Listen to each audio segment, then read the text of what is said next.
आ रही है दीपावली, होने वाला है श्री गणेश लक्ष्मी जी का आगमन। हमारे लाडले गणेश जी और माता लक्ष्मी जी का आगमन। तो इस बार हम अपने घर में अपनी सकारात्मक सोच के दीपक जलाएंगे, जिससे सब तरफ सिर्फ और सिर्फ शुभ ही शुभ और लाभ ही लाभ होगा। वीडियो को बड़े ध्यान से देखिएगा, बहुत इम्पोर्टेंट है। घर की दीवारें सब सुनती है, सब सहती है, साथ ही साथ सब सोखती है। कभी आप किसी के घर गए होंगे और वहाँ जाते ही आपको कुछ अजीब सी नेगेटिविटी और घुटन महसूस हुई होगी, या किसी के घर में जाते ही एकदम से सुकून और चारों तरफ पॉजिटिविटी, सकारात्मकता महसूस की होगी। ऐसा भी कुछ आपके साथ हुआ होगा।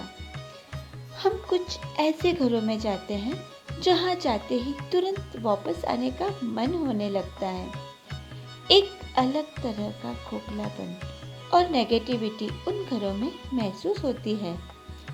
साफ साफ समझने की बात है कि उन घरों में रोज रोज कलह, लड़ाई झगड़े, चुगली निंदा आदि की जाती है। परिवार में सामंजस्य और प्रेम की बहुत कमी है। प्रेम का बहुत अभाव है, अपनेपन का बहुत अभाव है। वहाँ कुछ पलों में ही अजीब सी बेचैनी होने लगती है। उस जगह पर कुछ ही पलों में बड़ा अजीब सा फील होने लगता है और जल्दी ही वहाँ से लौटने का मन करता है। वहाँ से वापस आ जाने को जी चाहता है। वहीं कुछ घर ऐसे भी मिलते होंगे जहाँ मन प्रफुल्लित हो जाता है, जहाँ बहुत अच्छा लगता है। घर पर जाते से ही उस घर में पॉजिटिविटी नजर आती है। वहाँ घंटों बैठकर भी वक्त का पता ही नहीं चलता और जी चाहता है कुछ समय और यहाँ बिता लिया जाए, कितना अच्छा होगा। ध्यान रखना, आपके ही घर की दीवारें सब सुनती है, सब सहती है और सब सोख भी लेती है। घर की दीवारें युगों तक समेट कर रखती है सारी सकारात्मकता और नकारात्मकता भी। कोप भवन का नाम हम सब ने सुना है। कोप भवन का नाम अक्सर हमारी पुरानी कथा कहानियों में सुनाई देता है। दरअसल कोप भवन पौराणिक कथाओं में बताया गया है। घर का वो हिस्सा होता था कोप भवन, जहाँ बैठकर लड़ाई झगड़े और कलह विवाद आदि सुलझाए जाते थे। उस वक्त भी हमारे पुरखे सकारात्मक और नकारात्मक ऊर्जा के प्रवाह को अलग अलग रखने का प्रयास करते थे। इसलिए कोप भवन जैसी व्यवस्था उस समय में की जाती थी, ताकि सारे घर को नेगेटिव होने से बचाया जाए। इसलिए आप भी ऐसी कोशिश कीजिए कि आपका घर कलह ग्रह या कोप भवन बनने से बच जाए।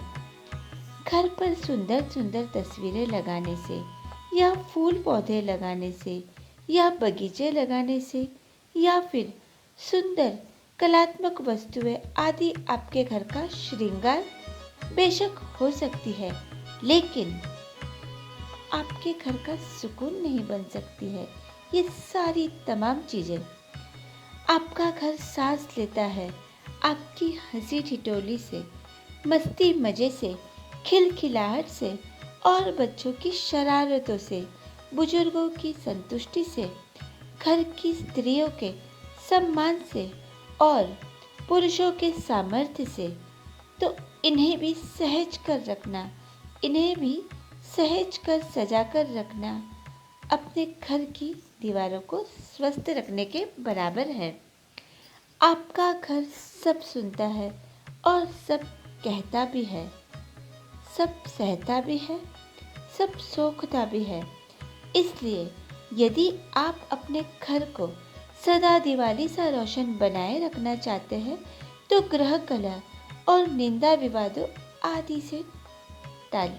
आदि को टालिए।